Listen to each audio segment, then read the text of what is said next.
Welcome back to Sunrise. It's coming up to 10 to 7. Boris Johnson is taking over as Prime Minister later today, following yesterday's resounding victory in the Conservative leadership election. But is he going to succeed in the job? Will he do or die?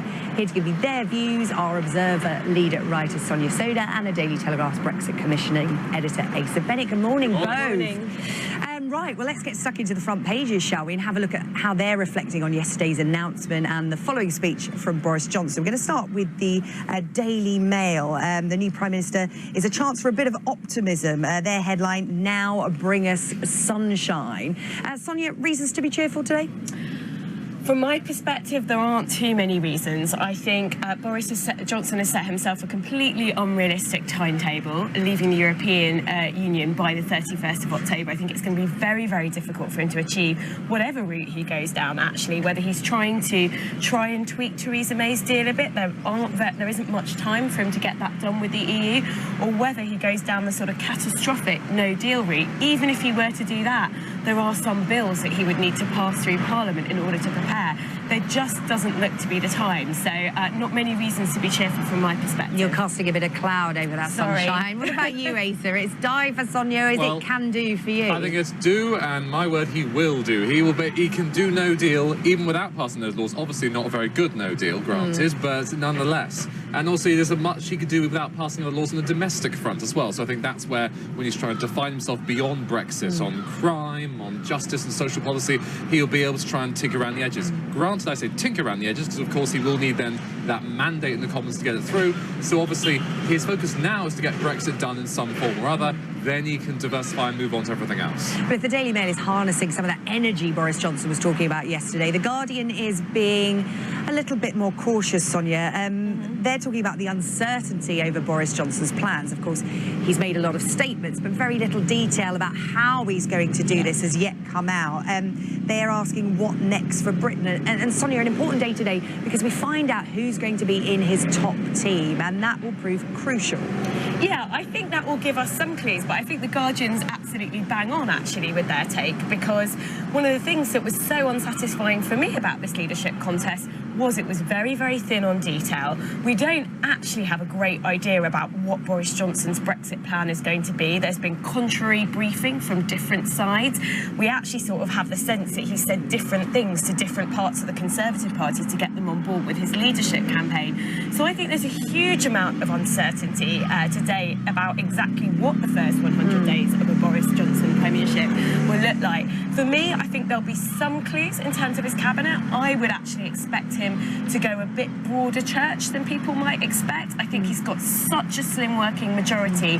He absolutely has to try and unify his party and sort of, run a kind of big tent government. But what that means for Brexit, I think there are lots of questions overhanging that. The Times has an interesting cartoon today. I picked out their cartoon yesterday, which saw number 10 as a poison chalice. Today, they're going something for something very dramatic and rather horrifying, comparing Boris Johnson, Asa, to a character from The Shining. Here's Boris. I think that's, the idea of the dramatic shock. He's finally done it. The man who previously rubbished the idea of him becoming Prime Minister is now going to be so different a character to Theresa May. Oh, yes. Yes, we saw from his speech yesterday. Absolutely. The way he went off on one, you thought maybe he'd get buttoned up. He'd be sort of all stuffy. But no, he was classic Boris, waffling on about, dude, I'm going to be Britain's dude, and the acronyms. Obviously, it was a gift for the headline writers today. But I think it's this today, without saying it sort of like with the commentary on Trump, they talk about the pivot to being president. He's going to have to address the nation as Prime Minister now. So he will, nation won't want to be hearing about, I will defeat Corbyn. He wants to see where's the vision. That's what we're going to see, the philosophy coming out. One of the announcements that came out after his winning that leadership challenge was his choice as chief whip. And it's the little-known Mark Spencer, Sonia. He's been welcomed by the anti-Brexit MP Nicky Morgan. She tweeted this yesterday, a great appointment. Mark is respected on all sides of the party. Rory Stewart as well tweeted.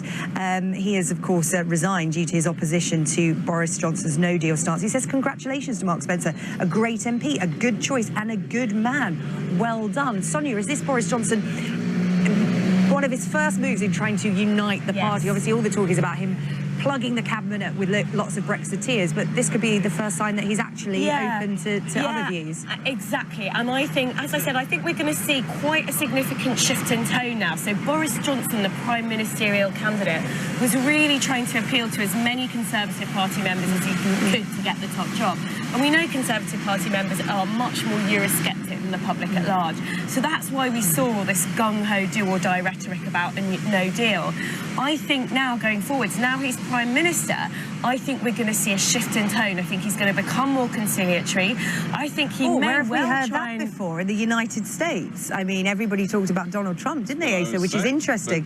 Because in terms of the cabinet he's going to form, obviously with this chief whip, he's not just any chief whip, he's a Mark Spencer chief whip. That's what you need to understand. And so in the same time, what people are looking out for in a more broader sense is the Brexiteer quotient. Because obviously, as Mr. Brexit, he's going to want to have a Brexit-dominated cabinet. Because obviously, Theresa May's big sticking point, people had said, was a cabinet full of Remainers led by a Remainer Prime Minister.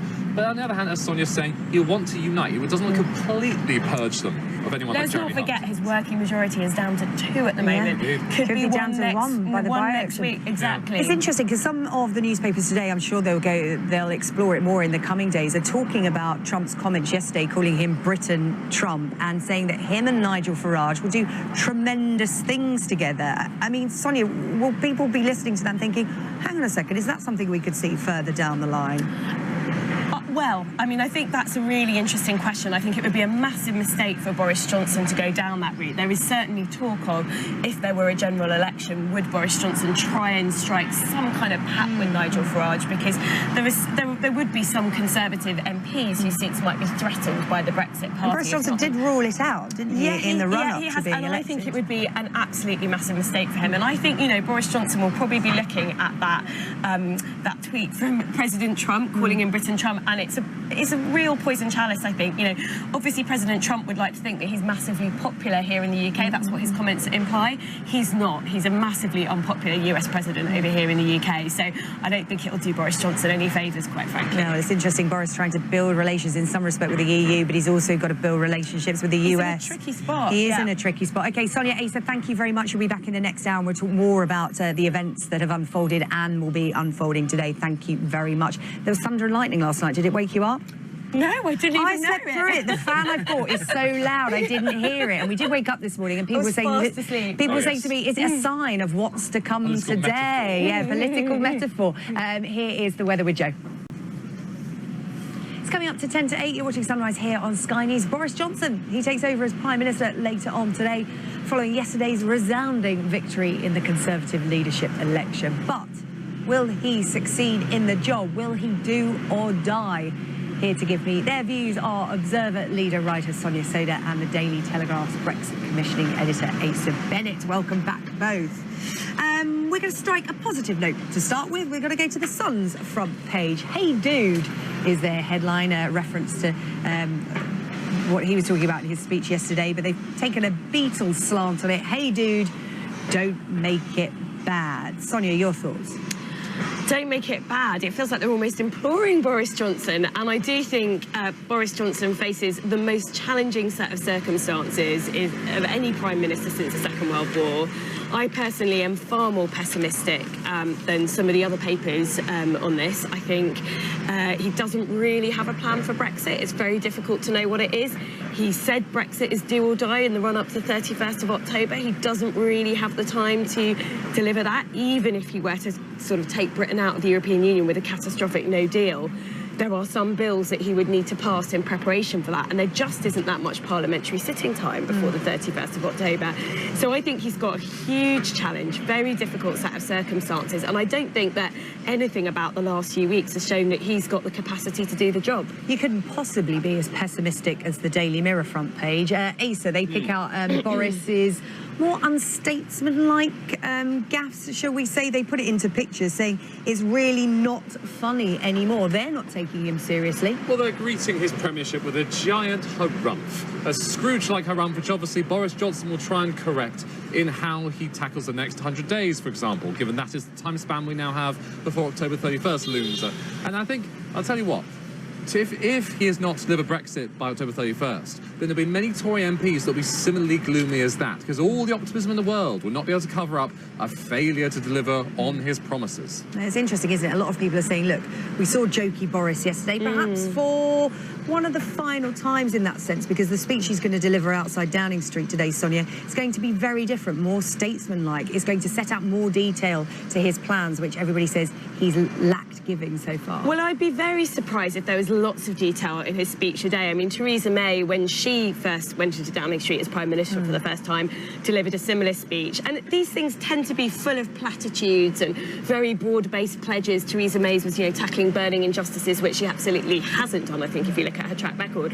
So I'm not expecting lots of detail from Boris, but I am expecting a bit of a shift in tone. And I think you started to see that, actually, with his speech yesterday. It was a lot more conciliatory, perhaps, than some of the speeches and some of the things that he said during the leadership contest. And I think that's because Boris Johnson, the Prime Minister, is going to strike quite a different tone from Boris Johnson, the Prime Ministerial candidate, because he's going to have such a small working majority. He's really got to try and unite his party. A lot of papers focusing on the fact that he used the word dude, which was to deliver Brexit, unite the country and his party, you could say in brackets, and defeat Jeremy Corbyn. But it's interesting, inside the Telegraph, Asa, they're saying, could Boris Johnson be defeated in a snap general election, particularly if he doesn't deliver on his promise on Brexit come the 31st of October? Well, that's what our columnist Philip Johnston would argue, in the sense that if you see what he has looking out on the political landscape, why not get ahead of this? Why not outflank all the opponents and call a snap election? Given how parlous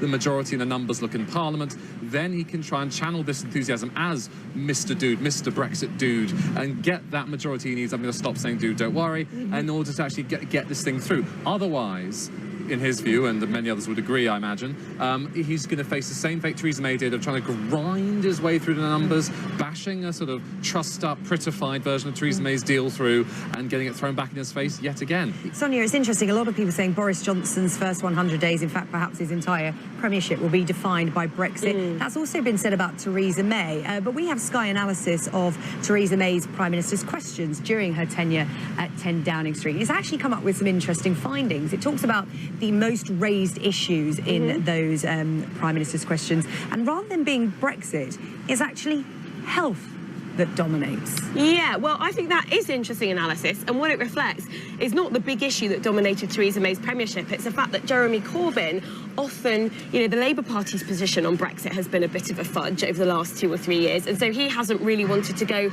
strongly at Prime Minister's question time about the biggest issue facing the nation, which is Brexit. So I think that's what that analysis reflects. And, Theresa May will have been answering lots of questions from Jeremy Corbyn about subjects like health and education. That doesn't mean that she did very much in her 3 years. And I think, actually, if you look at the state she's leaving the nation's schools and hospitals in, we've got schools struggling with funding cuts, head teachers saying, in some areas, saying children are turning up to school hungry because their parents can't afford to feed them. We've got loads of operations being cancelled in the NHS due to the funding squeeze. I really don't think that the 3 years of Theresa May's premiership has been good for the country's public services. Well, it is Theresa May's final Prime Minister's questions. You can see it live here on Sky News today. Expect a lot of tributes to her, and maybe some jokes as well, we're told. There could be a few jokes about her time in Downing Street. Asa, talk to me about the Times. 99 days to get out of the Brexit mire for Boris Johnson. It's given various different scenarios of what could happen to him before the 31st of October. What have you picked out?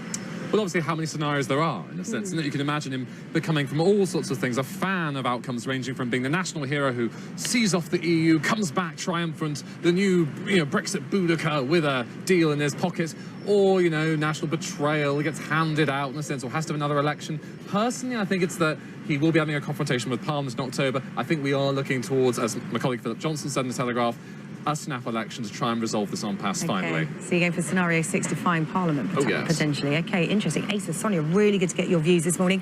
Busy day ahead here in Westminster and at Downing Street as well. Thank you very much. What's the weather going to be like? Is it going to be a political metaphor? Here's Joe.